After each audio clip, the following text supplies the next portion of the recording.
The Adventures of Sherlock Holmes, by Sir Arthur Conan Doyle.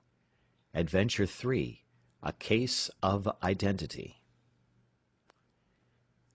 "My dear fellow," said Sherlock Holmes as we sat on either side of the fire in his lodgings at Baker Street, "life is infinitely stranger than anything which the mind of man could invent. We would not dare to conceive the things which are really mere commonplaces of existence. If we could fly out of that window hand in hand, hover over this great city, gently remove the roofs, and peep in at the queer things which are going on, the strange coincidences, the plannings, the cross-purposes, the wonderful chains of events, working through generations, and leading to the most outré results, it would make all fiction with its conventionalities and foreseen conclusions most stale and unprofitable." "And yet I am not convinced of it," I answered.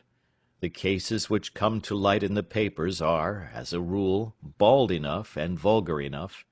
We have in our police reports realism pushed to its extreme limits, and yet the result is, it must be confessed, neither fascinating nor artistic." "A certain selection and discretion must be used in producing a realistic effect," remarked Holmes. "This is wanting in the police report, where more stress is laid, perhaps, upon the platitudes of the magistrate than upon the details, which to an observer contain the vital essence of the whole matter. Depend upon it, there is nothing so unnatural as the commonplace." I smiled and shook my head. "I can quite understand your thinking so," I said. "Of course, in your position of unofficial adviser and helper to everybody who is absolutely puzzled throughout 3 continents, you are brought in contact with all that is strange and bizarre. But here," I picked up the morning paper from the ground, "let us put it to a practical test. Here is the first heading upon which I come: A husband's cruelty to his wife. There is half a column of print, but I know without reading it that it is all perfectly familiar to me. There is, of course, the other woman, the drink, the push, the blow, the bruise, the sympathetic sister or landlady. The crudest of writers could invent nothing more crude." "Indeed, your example is an unfortunate one for your argument," said Holmes, taking the paper and glancing his eye down it. "This is the Dundas separation case, and, as it happens, I was engaged in clearing up some small points in connection with it. The husband was a teetotaler. There was no other woman, and the conduct complained of was that he had drifted into the habit of winding up every meal by taking out his false teeth and hurling them at his wife, which, you will allow, is not an action likely to occur to the imagination of the average story-teller. Take a pinch of snuff, doctor, and acknowledge that I have scored over you in your example." He held out his snuff-box of old gold, with a great amethyst in the centre of the lid. Its splendour was in such contrast to his homely ways and simple life that I could not help commenting upon it. "Ah," said he, "I forgot that I had not seen you for some weeks. It is a little souvenir from the King of Bohemia, in return for my assistance in the case of the Irene Adler papers." "And the ring?" I asked, glancing at a remarkable brilliant which sparkled upon his finger. "It was from the reigning family of Holland, though the matter in which I served them was of such delicacy that I cannot confide it even to you, who have been good enough to chronicle 1 or 2 of my little problems." "And have you any on hand just now?" I asked with interest. "Some 10 or 12, but none which present any feature of interest. They are important, you understand, without being interesting. Indeed, I have found that it is usually in unimportant matters that there is a field for the observation, and for the quick analysis of cause and effect which gives the charm to an investigation. The larger crimes are apt to be the simpler, for the bigger the crime, the more obvious, as a rule, is the motive. In these cases, save for one rather intricate matter which has been referred to me from Marseilles, there is nothing which presents any features of interest. It is possible, however, that I may have something better before very many minutes are over, for this is one of my clients, or I am much mistaken." He had risen from his chair and was standing between the parted blinds, gazing down into the dull, neutral-tinted London street. Looking over his shoulder, I saw that on the pavement opposite there stood a large woman with a heavy fur boa round her neck, and a large curling red feather in a broad-brimmed hat, which was tilted in a coquettish Duchess of Devonshire fashion over her ear.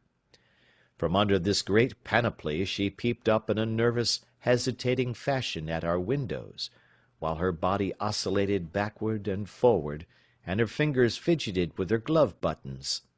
Suddenly, with a plunge, as of the swimmer who leaves the bank, she hurried across the road, and we heard the sharp clang of the bell. "I have seen those symptoms before," said Holmes, throwing his cigarette into the fire. "Oscillation upon the pavement always means an affaire à coeur. She would like advice, but it is not sure that the matter is not too delicate for communication. And yet even here we may discriminate. When a woman has been seriously wronged by a man she no longer oscillates, and the usual symptom is a broken bell wire. Here we may take it that there is a love matter, but that the maiden is not so much angry as perplexed or grieved. But here she comes in person to resolve our doubts." As he spoke there was a tap at the door, and the boy in buttons entered to announce Miss Mary Sutherland, while the lady herself loomed behind his small black figure like a full-sailed merchantman behind a tiny pilot-boat. Sherlock Holmes welcomed her with the easy courtesy for which he was remarkable, and having closed the door and bowed her into an armchair, he looked her over in the minute yet abstracted fashion which was peculiar to him. "Do you not find," he said, "that with your short sight it is a little trying to do so much typewriting?" "I did at first," she answered, "but now I know where the letters are without looking." Then, suddenly realizing the full purport of his words, she gave a violent start and looked up, with fear and astonishment upon her broad, good-humoured face. "You've heard about me, Mr. Holmes," she cried. "Else how could you know all that?" "Ha! Never mind," said Holmes, laughing. "It is my business to know things. Perhaps I have trained myself to see what others overlook. If not, why should you come to consult me?" "I came to you, sir, because I heard of you from Mrs. Etheridge, whose husband you found so easy when the police and everyone had given him up for dead. Oh, Mr. Holmes, I wish you would do as much for me. I'm not rich, but still I have 100 a year in my own right, besides the little that I make by the machine, and I would give it all to know what has become of Mr. Hosmer Angel." "Why did you come away to consult me in such a hurry?" asked Sherlock Holmes, with his finger-tips together and his eyes to the ceiling. Again a startled look came over the somewhat vacuous face of Miss Mary Sutherland. "Yes, I did bang out of the house," she said, "for it made me angry to see the easy way in which Mr. Windibank, that is, my father, took it all. He would not go to the police, and he would not go to you, and so at last, as he would do nothing, and kept on saying that there was no harm done, it made me mad, and I just on with my things and came right away to you." "Your father?" said Holmes. "Your stepfather, surely, since the name is different." "Yes, my stepfather. I call him father, though it sounds funny, too, for he is only 5 years and 2 months older than myself."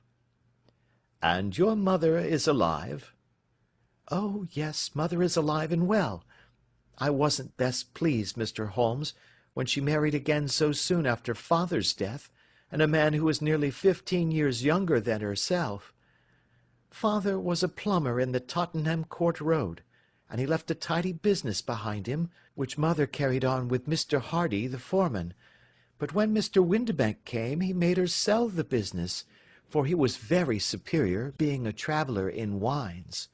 They got £4,700 for the goodwill and interest, which wasn't near as much as father could have got if he had been alive. I had expected to see Sherlock Holmes impatient under this rambling and inconsequential narrative, but, on the contrary, he had listened with the greatest concentration of attention. "Your own little income," he asked, "does it come out of the business?" "Oh, no, sir. It is quite separate and was left me by my Uncle Ned in Auckland. It is in New Zealand stock, paying 4.5%. £2,500 was the amount, but I can only touch the interest." "You interest me extremely," said Holmes, "and since you draw so large a sum as 100 a year, with what you earn into the bargain, you no doubt travel a little and indulge yourself in every way.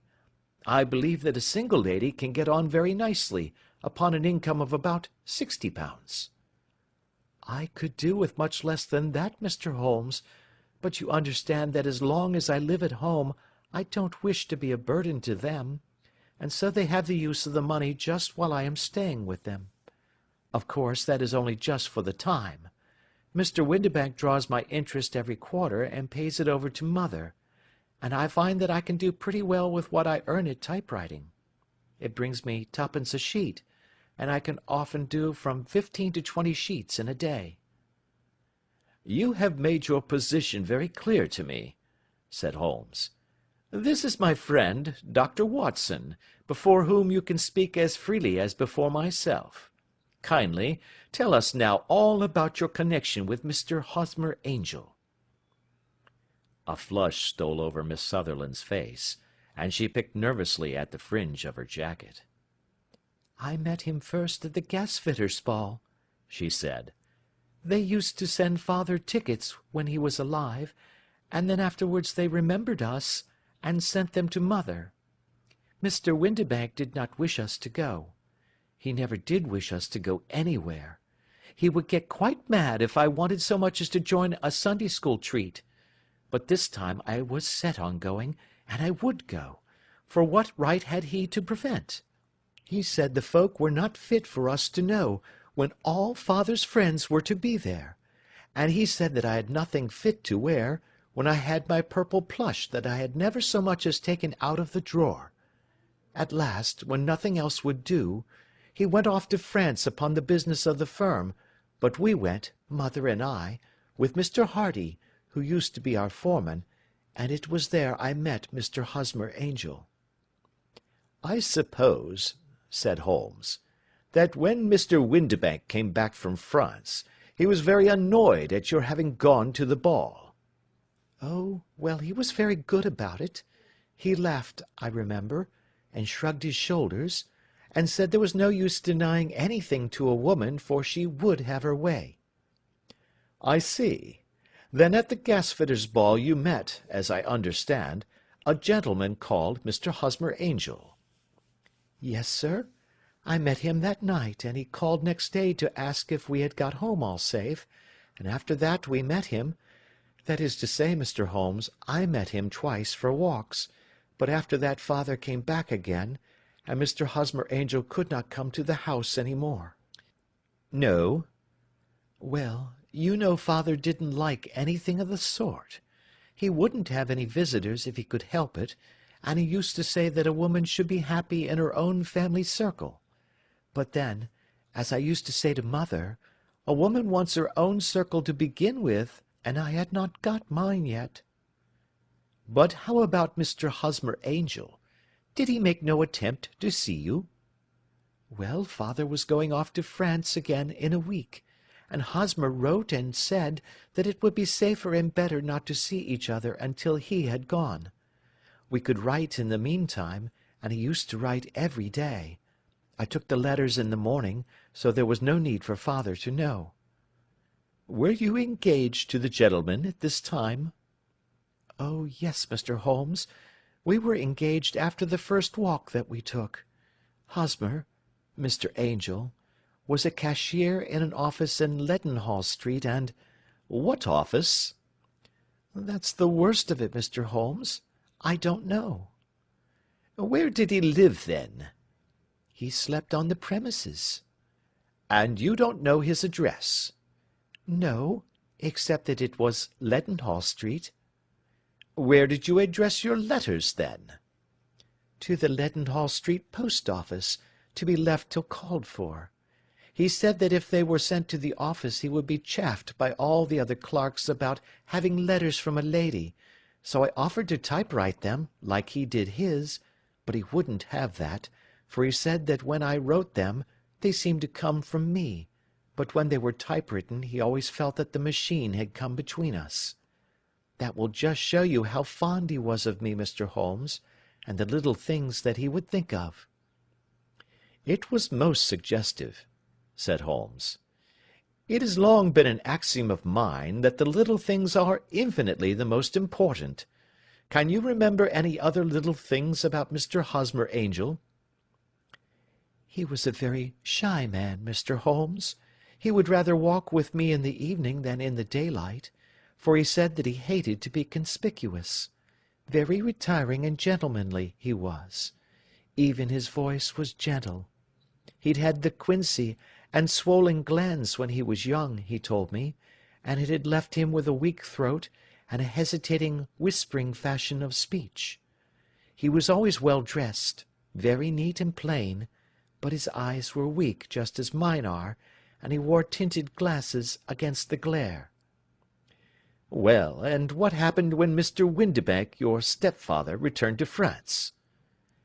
"Mr. Hosmer Angel came to the house again, and proposed that we should marry before father came back. He was in dreadful earnest, and made me swear, with my hands on the testament, that whatever happened I would always be true to him. Mother said he was quite right to make me swear, and that it was a sign of his passion. Mother was all in his favour from the first, and was even fonder of him than I was. Then, when they talked of marrying within the week, I began to ask about father, but they both said never to mind about father, but just to tell him afterwards, and mother said she would make it all right with him. I didn't quite like that, Mr. Holmes. It seemed funny that I should ask his leave, as he was only a few years older than me, but I didn't want to do anything on the sly, so I wrote to father at Bordeaux, where the company has its French offices, but the letter came back to me on the very morning of the wedding." "It missed him, then?" "Yes, sir, for he had started to England just before it arrived." "Ha! That was unfortunate. Your wedding was arranged, then, for the Friday. Was it to be in church?" "Yes, sir, but very quietly. It was to be at Son Saviour's, near King's Cross, and we were to have breakfast afterwards at the St. Pancras Hotel. Hosmer came for us in a hansom, but as there were two of us, he put us both into it and stepped himself into a four-wheeler, which happened to be the only other cab in the street. We got to the church first, and when the four-wheeler drove up we waited for him to step out, but he never did, and when the cabman got down from the box and looked, there was no one there. The cabman said that he could not imagine what had become of him, for he had seen him get in with his own eyes. That was last Friday, Mr. Holmes, and I have neither seen nor heard anything since then to throw any light upon what has become of him." "It seems to me that you have been very shamefully treated," said Holmes. "Oh, no, sir. He was too good and kind to leave me so. Why, all the morning he was saying to me that, whatever happened, I was to be true, and that even if something quite unforeseen occurred to separate us, I was always to remember that I was pledged to him, and that he would claim his pledge sooner or later. It seemed strange talk for a wedding morning, but what has happened since gives a meaning to it." "Most certainly it does. Your own opinion is, then, that some unforeseen catastrophe has occurred to him?" "Yes, sir. I believe that he foresaw some danger, or else he would not have talked so, and then I think that what he foresaw happened." "But you have no notion as to what it could have been?" "None." "One more question. How did your mother take the matter?" She was angry, and said that I was never to speak of the matter again. And your father? Did you tell him? Yes, and he seemed to think, with me, that something had happened, and that I should hear of Hosmer again. As he said, what interest could anyone have in bringing me to the doors of the church, and then leaving me? Now, if he had borrowed my money, or if he had married me and got my money settled on him, there might be some reason, but Hosmer was very independent about money, and never would look at a shilling of mine. And yet, what could have happened? And why could he not write? Oh, it drives me half mad to think of it, and I can't sleep a wink at night." She pulled a little handkerchief out of her muff, and began to sob heavily into it. "I shall glance into the case for you," said Holmes, rising, "and I have no doubt that we shall reach some definite result. Let the weight of the matter rest upon me now, and do not let your mind dwell upon it further.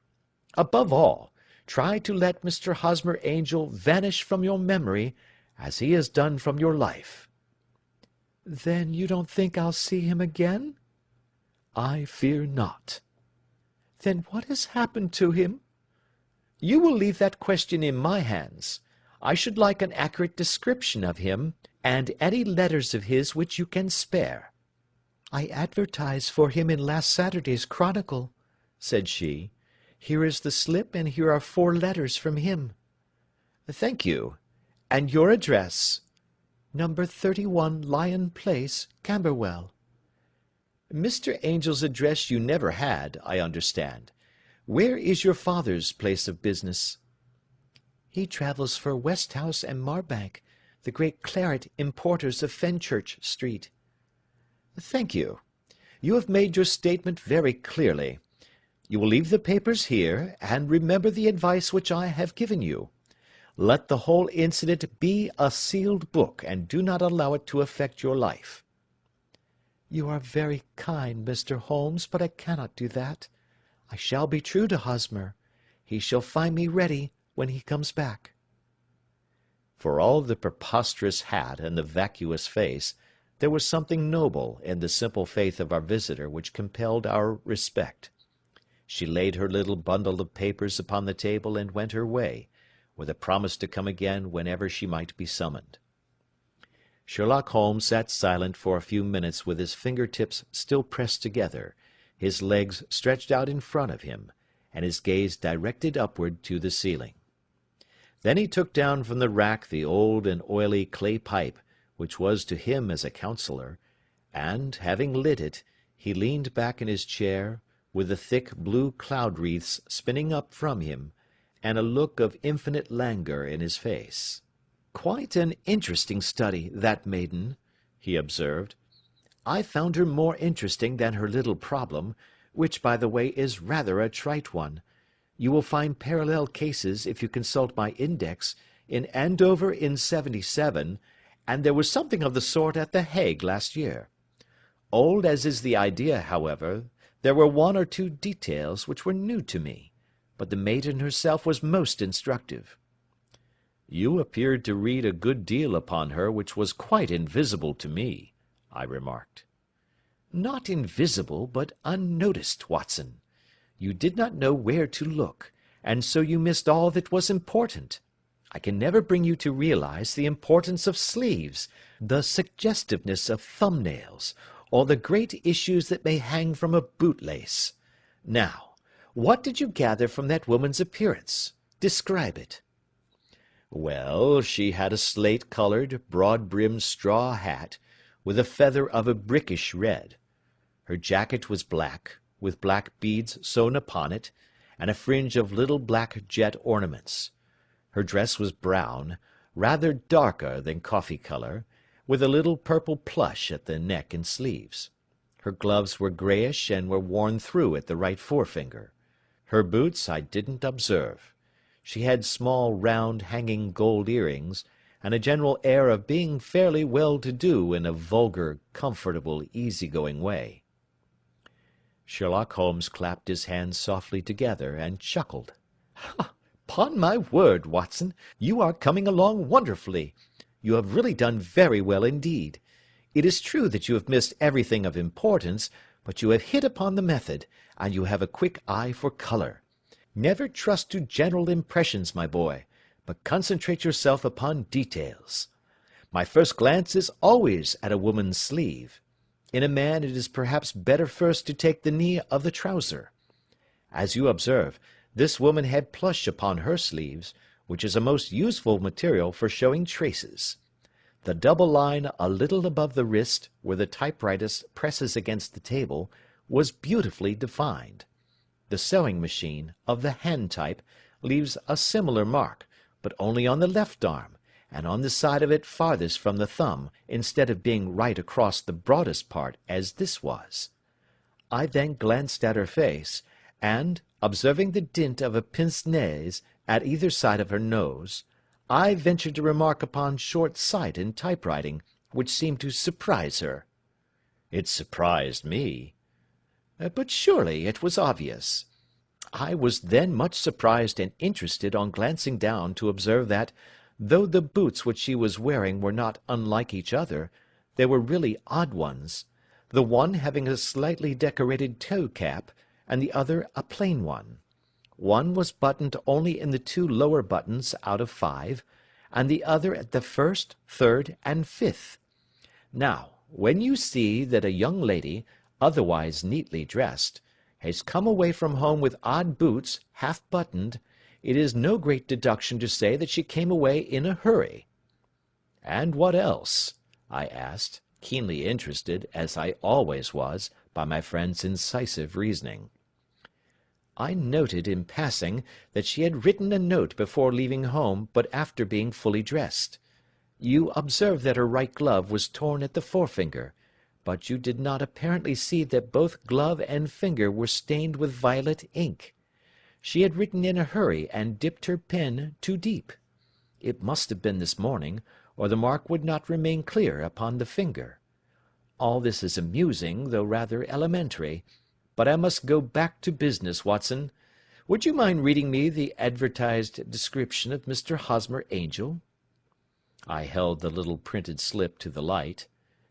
Missing, it said, on the morning of the 14th, a gentleman named Hosmer Angel, about 5 feet 7 inches in height, strongly built, sallow complexion, black hair, a little bald in the centre, bushy black side whiskers and moustache, tinted glasses, slight infirmity of speech, was dressed when last seen in black frock-coat faced with silk, black waistcoat, gold Albert chain, and grey Harris tweed trousers with brown gaiters over elastic-sided boots, known to have been employed in an office in Leadenhall Street.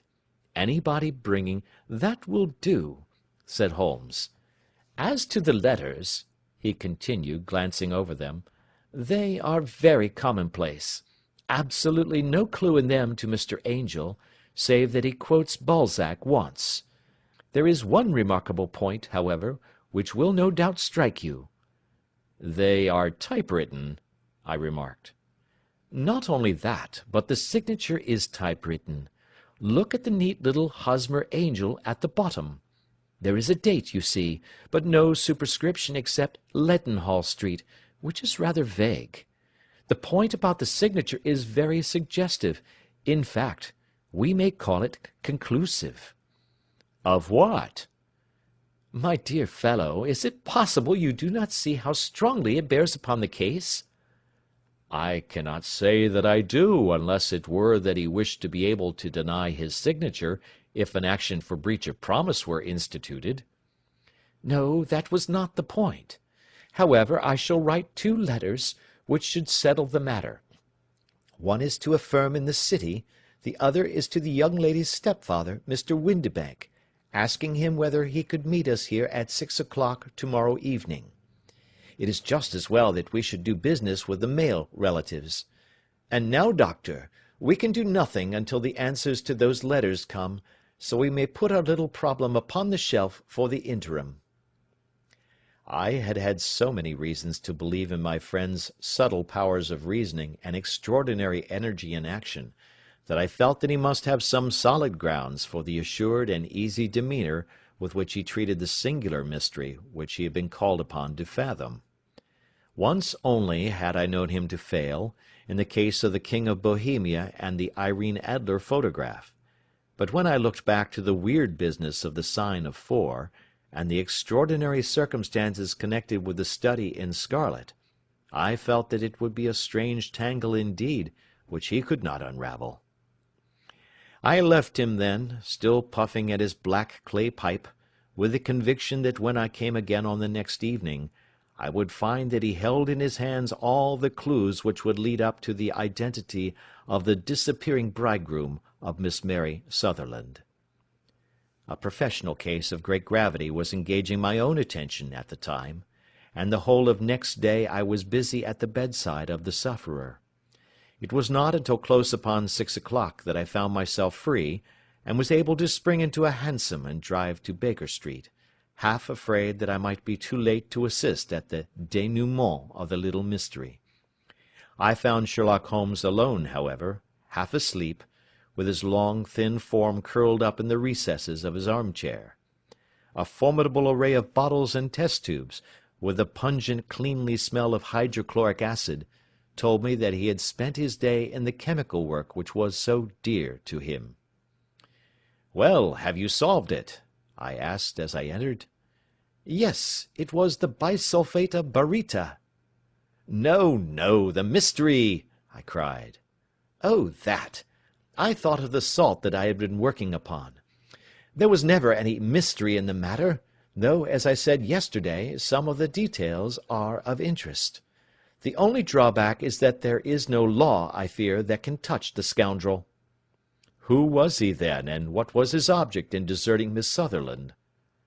The question was hardly out of my mouth, and Holmes had not yet opened his lips to reply, when we heard a heavy footfall in the passage, and a tap at the door. "This is the girl's stepfather, Mr. James Windibank," said Holmes.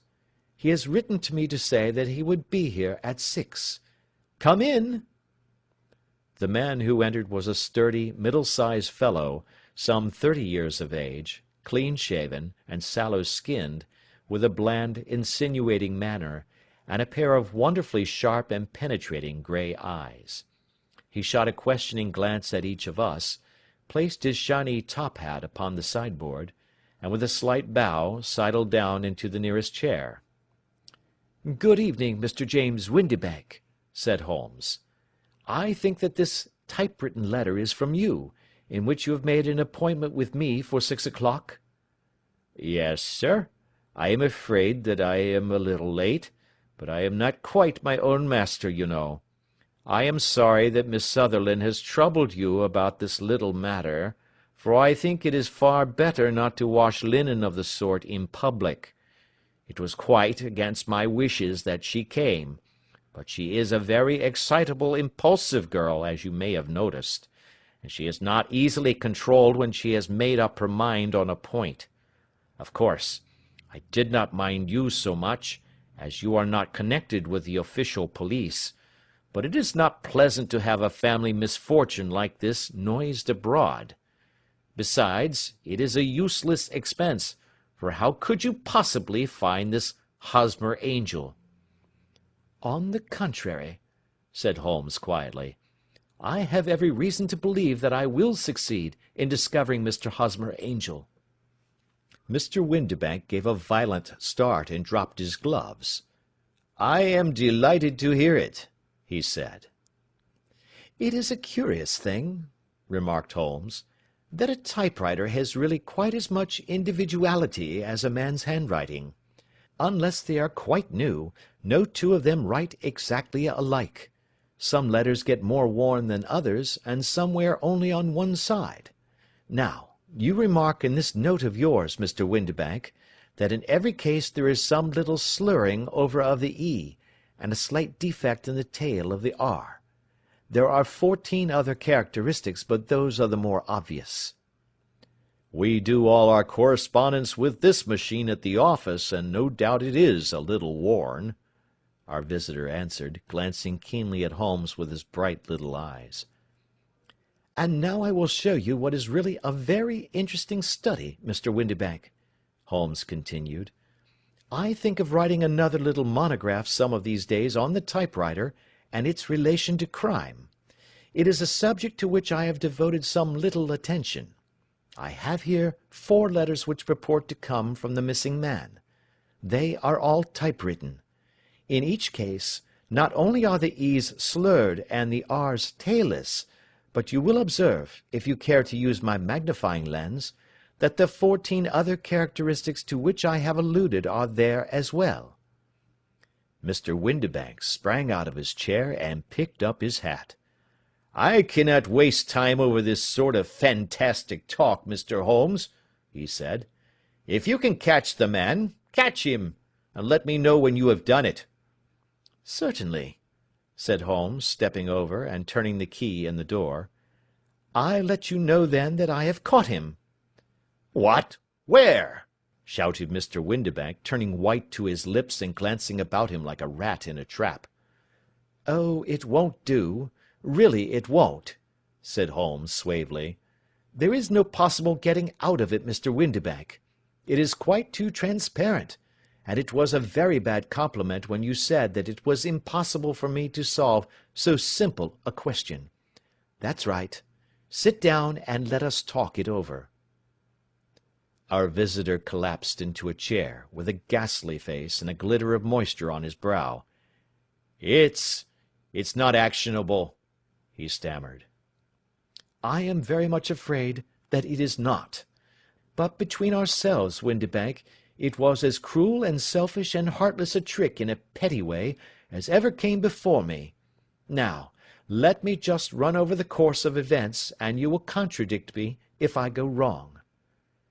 The man sat huddled up in his chair, with his head sunk upon his breast, like one who was utterly crushed. Holmes stuck his feet up on the corner of the mantelpiece, and leaning back with his hands in his pockets, began talking, rather to himself, as it seemed, than to us. "The man married a woman very much older than himself for her money," said he, "and he enjoyed the use of the money of the daughter as long as she lived with them. It was a considerable sum, for people in their position, and the loss of it would have made a serious difference. It was worth an effort to preserve it. The daughter was of a good, amiable disposition, but affectionate and warm-hearted in her ways, so that it was evident that with her fair personal advantages, and her little income, she would not be allowed to remain single long. Now her marriage would mean, of course, the loss of 100 a year, so what does her stepfather do to prevent it? He takes the obvious course of keeping her at home and forbidding her to seek the company of people of her own age. But soon he found that that would not answer for ever. She became restive, insisted upon her rights, and finally announced her positive intention of going to a certain ball.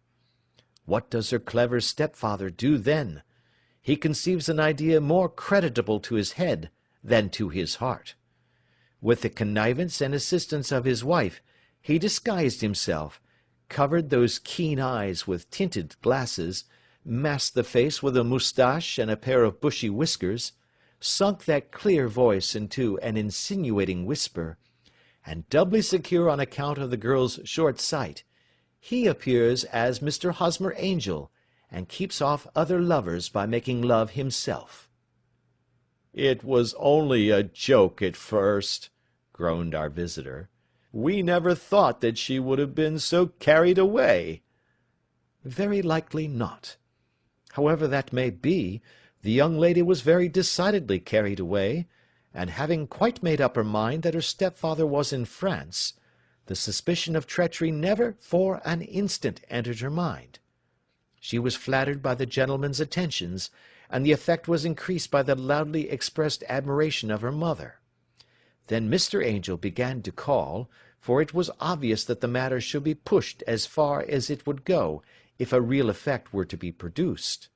There were meetings, and an engagement, which would finally secure the girl's affections from turning towards any one else. But the deception could not be kept up for ever. These pretended journeys to France were rather cumbrous.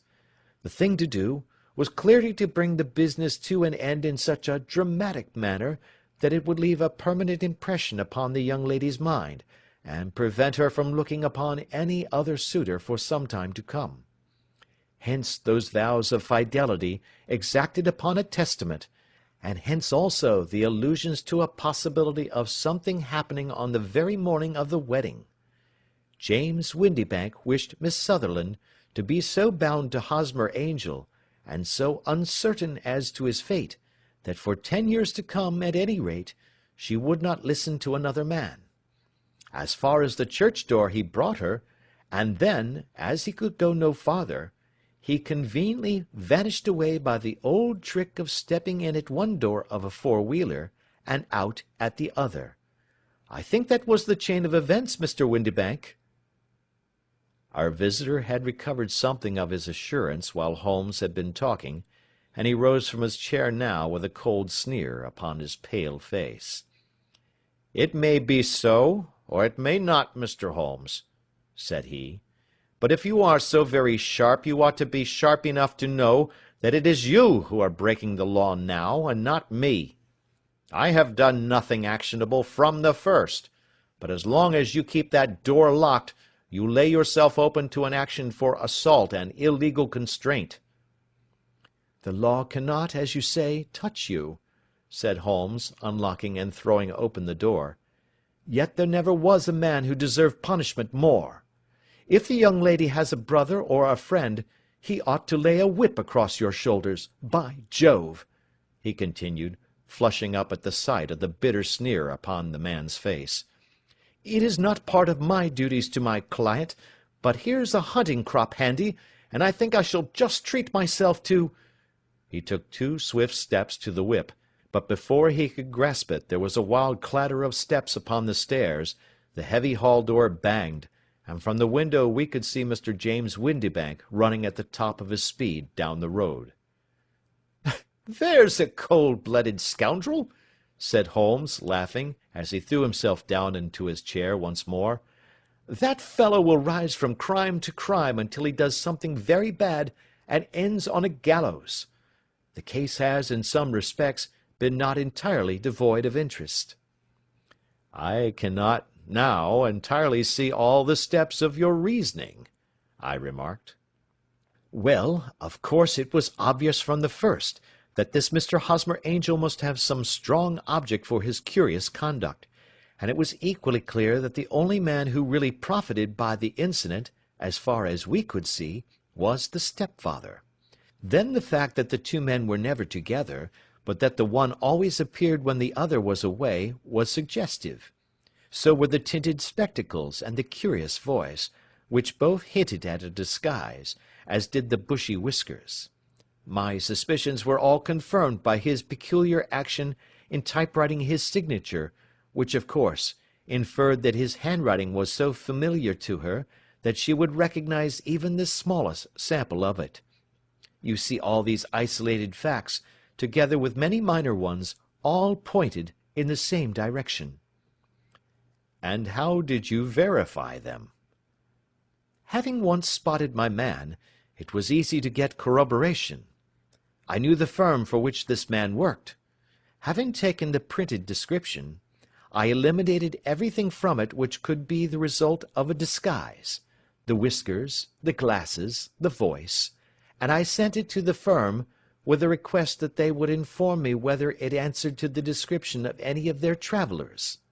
I had already noticed the peculiarities of the typewriter, and I wrote to the man himself at his business address, asking him if he would come here. As I expected, his reply was typewritten and revealed the same trivial but characteristic defects.